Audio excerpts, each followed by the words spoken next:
बिस्मिल्लाहिर्रहमानिर्रहीम। अस्सलाम वालेकुम। आपका होस्ट, आपका दोस्त अब्दुल गफ़ार बहार आपकी खिदमत में हाज़िर हूँ। आज मैं आपके साथ जो बातें शेयर करूँगा वो बहुत ही अहम बातें हैं। तो कच्चा ऑपरेशन, सबसे हमारा पहला मौजू कच्चा ऑपरेशन है। कच्चा ऑपरेशन डीपीओ मियां अख्तर फ़ारूक साहब के आते ही कच्चा ऑपरेशन शुरू हो चुका है। इसमें सोहेल ज़फ़र चट्टा साहब का नाम माशाल्लाह बहुत बड़ा नाम है। पुलिस मुकाबले का जब बात करते हैं तो उनका नाम सर फ़हरिस्त होता है ज़िला रहिमयार खान, क्योंकि एक दरियाई पट्टी है, हर तरफ से दरिया है और कच्चे का एरिया लगता है। और जो भुंग है, भुंग बिल्कुल दरिया के ऊपर वाक़ है, जहाँ आगे फिर कच्चा शुरू हो जाता है। तो कच्चा ऑपरेशन का जो मकसद था, जानू इंधड़ गैंग के ख़िलाफ़ था, और जो दूसरी गैंग हैं, लठानी गैंग थी या दश्ती गैंग्स थी या लूट गैंग्स थी, उनके खिलाफ ऑपरेशन था। इसमें एक बड़ी मीटिंग हुई थी जिसमें वज़ीर आज़म या शहबाज शरीफ साहब शरीक हुए थे, सोहेल ज़फ़र चट्टा साहब भी शरीक थे जो कि इस्लामाबाद में हैं। तो उन्होंने जो अच्छा और तगड़ा डीपीओ था जिसने लादी गैंग का ख़ात्मा किया, तो उसमें डीपीओ मियां अख्तर फ़ारूक साहब थे जो आजकल डीपीओ रहिमयार खान है। तो ऑपरेशन का जो मकसद था वो कच्चा था, लेकिन कच्चा ऑपरेशन अब महदूद होकर भुग तक महदूद हो गया है और गागड़ी बाग तक महदूद हो गया है। पहले जो ऑपरेशन हुए थे, ज़रबे अज़ब हुए, ज़रबे तौबा हुए, और जो भी बड़े ऑपरेशन हुए सब कच्चे में हुए, और उसमें भी काफ़ी लोगों को यानी कि मारा गया। उसमें कुछ जो पुलिस की काली भेड़ें हैं वो इस ऑपरेशन का नाजायज़ और गलत फ़ायदा उठाती हैं, और अब भी वही कुछ हो रहा है। डीपीओ मियां अख्तर फ़ारूक साहब बहुत अच्छे डीपीओ हैं और उम्मीद भी आवाम को इनसे है कि जराइम का ख़ात्मा करेंगे। तो जराइम का ख़ात्मा तो अपनी जगह, लेकिन एसएचओ भुंग जो हैं उनकी जो कार्रवाइयाँ देखने में आ रही हैं, तो वो जो शिकायत आ रही हैं, जो लोगों के एहतजाज सामने आ रहे हैं, उसमें ये बात सामने आ रही है कि वो लोगों को घर से उठाते हैं और पकड़ कर उनको पुलिस मुकाबला, जो जेली होते हैं मुबैना तौर पर जेली पुलिस मुकाबला करते हैं, और अगर हाफ फ्राई करनी होती है तो टांग में गोली मारते हैं, अगर फुल फ्राई करनी होती है तो वो फिर उसको जान से मार देते हैं। तो ये सिलसिला जारी है।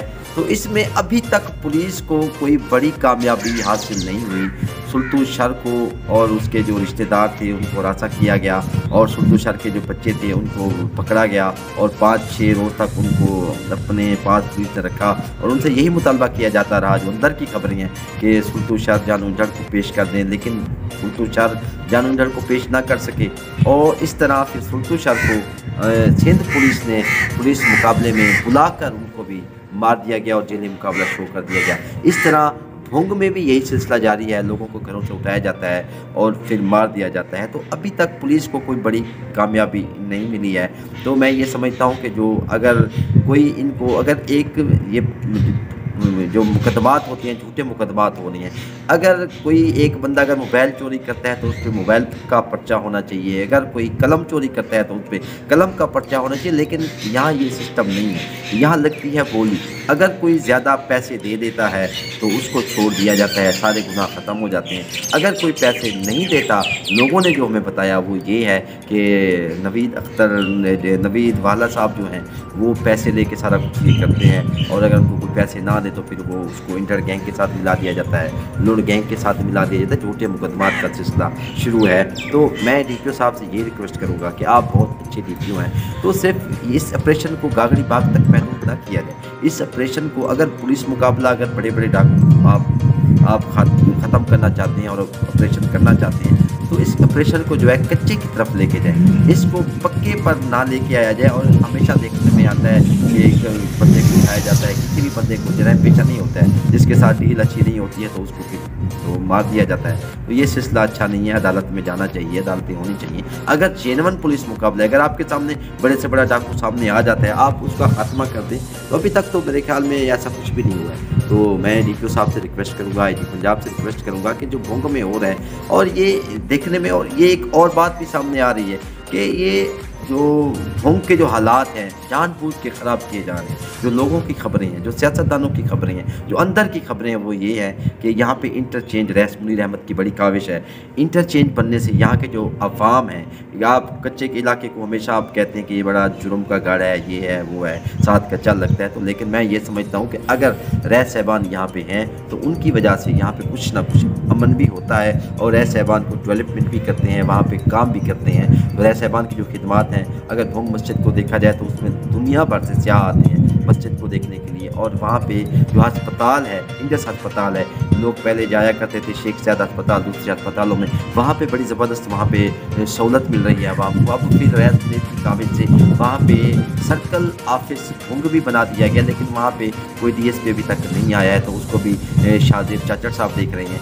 तो वहाँ पे डीएसपी भी बिठाया जाए और अच्छा डीएसपी बैठाया जाए, ताकि वहाँ के जो लोगों के मसाइल हैं वो अच्छे अंदाज में हल हों। झूठे मुकदमात का सिलसिला बंद किया जाए। और इंटरचेंज की बात हो रही थी, तो इंटरचेंज जो है, इस इंटरचेंज के बनने से और इसके जो लोगों को फ़ायदा होगा, बड़ा फ़ायदा होगा। शादी के बाद तक लोग इससे मुस्तफ़ीद होंगे। यहाँ पे जनाब में काफ़ी हद तक कमी आएगी। और यहाँ पे जब लोगों को रोज़गार मिलेगा, जब आप कहते हैं कच्चे में जुर्म हो रहा है, जुर्म तब होता है जब हालात ख़राब होते हैं, जब पैसा नहीं होता है, गुर्बत की वजह से भी ऐसा होता है। और कुछ जब एक बंदा होता है, एक आप उस पर 100 FIR कर दें, वो अदालत का सामना नहीं करते, फिर कच्चे का रुख कर जाते हैं, छुप जाते हैं, डाकू बन जाते हैं, मजबूरन डाकू बन जाते हैं। तो ऐसा सिलसिला किया जाए कि जो मुकदमात हैं, झूठे मुकदमात ना किए जाएँ, ये बिल्कुल बंद किए जाएँ। झूठे मुकदमात होंगे तो इससे जराइम पेशा तो खुद पैदा होंगे। तो इंटरचेंज का जब मसला आता है, तो अब जमालदीन वाली भी इंटरचेंज बनने जा रहे हैं, बहुत अच्छी बात है। जमालदीन वाली इंटरचेंज अगर बन जाता है तो वहाँ के लोगों को फ़ायदा होगा। वहाँ जमालदीन वाली से लेकर शादीकाबाद बाईपास तक लोगों को फ़ायदा होगा। और रोड बनेंगे और वहाँ पे मार्केटें बनेंगी, पेट्रोल पंप लगेंगे, लोगों को फ़ायदा होगा। इसी तरह अगर भोंग में बनता है तो भोंग में बनना चाहिए। रईस मुनीर की सबसे पहली काविश है, उन्हें सुप्रीम कोर्ट में इल्तिजा किया, उनका केस सुप्रीम कोर्ट में बहुत अच्छे अंदाज में चल रहा है। सुप्रीम कोर्ट ने हुक्म दे दिया है इंटरचेंज बनने का, तो मैं समझता हूँ कि इंशाल्लाह इंटरचेंज बनेगा। इस इंटरचेंज के बनने से आवाम को बहुत फ़ायदा होगा। जराइम पे अक्सर लोग कहते हैं कि यार ये जो है यहाँ पे जुर्म हो रहे हैं, जराइम पेशा अफराद हैं, तो ये बड़ा नुकसान होगा। ये एक साजिश है, ये एक सोची समझी साजिश है। इसको ऐसे ही यानी कि वावेला किया जा रहा है ताकि ये इंटरचेंज रुक जाए, तो इंटरचेंज रुकने वाला नहीं है। रईस मुनीर अहमद इसके लिए दिन रात एक किए हुए हैं। और इसमें रईस साहबान की अगर खिदमात देखी जाए तो मैं समझता हूँ कि rice Jahangir Ahmad, rice Munir Ahmad, rice अमीर हो गए, रईस इब्राहिम हो गए, तो रईस महबूब हो गए, ये सब इनकी माशाल्लाह बहुत अच्छी काविशें। और रईस नबील अहमद साहब को देख लें, उन्होंने अपने हल्का में 3 अरब से ज़्यादा काम कराया, तो ये अच्छी बात है। और मैं समझता हूँ कि रईस बिरादरान जब भी इक़्तिदार में आए हैं, जब भी इनको मौका मिला है, तो कौमी खिदमत का एक बड़ा अच्छा सिलसिला रहा है। तो अब यही जो रईस साहबान की जो खिदमात हैं, ये लोगों को बड़ी टकती हैं, बड़ी तकलीफ़ होती है लोगों को। और इनके जो मद्दे मुकाबले सियासतदान हैं, वो नहीं देखना चाहते कि इतना काम हो। अब रेस्क्यू 1122 में बनने जा रहा है, डीएसपी ऑफिस भी बन चुका है और इंटरचेंज भी बन रहा है, क्या बात है। तो यहाँ से लोगों को बड़ा फ़ायदा होगा। तो इंडस अस्पताल से लोग मुस्तफ़ीद हो रहे हैं। तो रईस साहबान की खिदमात बहुत अच्छी हैं, इनके काम पे जितनी तारीफ़ की जाए बहुत कम होगी। और मैं ये भी देख रहा हूँ कि जो सियासतदान हैं, और ख़ास तौर मैं नाम नहीं लूँगा, उन सियासतदानों को बहुत तकलीफ़ हो रही है कि इंटरचेंज यहाँ पे बनेगा तो रईस साहबान का बड़ा नाम होगा। तो मैं समझता हूँ कि इंटरचेंज यहाँ के लोगों की तकदीर बदल देगा, भोंग की आवाम की तकदीर बदल देगा, अहमदपुर लम्हा के अवाम की तकदीर बदल देगा। चौक सवेत्रा और रीमाबाद के लोगों को फ़ायदा होगा इस प्रोजेक्ट से। रईस मुनीर को फ़ायदा नहीं होगा, रईस साहबान को फ़ायदा नहीं होगा, अवाम को फ़ायदा होगा। सियासतदान जो इस लैंड पे आते हैं, रीमाबाद को फ़ायदा होगा, चौक सवेत्रा को, सबको फ़ायदा होगा। और सादिकाबाद को भी बड़ा फ़ायदा होगा। सादिकाबाद माशाल्लाह बहुत अच्छा शहर है। तो उम्मीद करते हैं कि इंशाल्लाह आप हमारे इस ब्लॉग को पसंद करेंगे और इंशाल्लाह फिर किसी और प्रोग्राम में आपके साथ होंगे। आखिर में DPO साहब से मुतालबा करूँगा कि आप खुदारा आप ऐसे जो काली भेड़ियाँ आपकी पुलिस में, उनका मुहासबा किया जाए और बिला वजह जो लोगों को हिरासा किया जा रहा है, परेशान किया जा रहा है, बिला वजह उठा के जेली मुकाबले किए जा रहे हैं, उन पे जो है ना वो कमी लाई जाए। और ये जो सिस्टम है, ऑपरेशन को सिर्फ कच्चे तक ले जाया जाए, इसको पक्के तक ना किया जाए और उठा के लोगों को ना मारा जाए। तो इस तरह अल्लाह ताला के हिसाब भी आपको देना होगा। और जो आप सबको पता है कि ये बहुत ज़्यादती हो रही है, तो फिर इंशाल्लाह किसी और प्रोग्राम में आपके साथ होंगे। अल्लाह।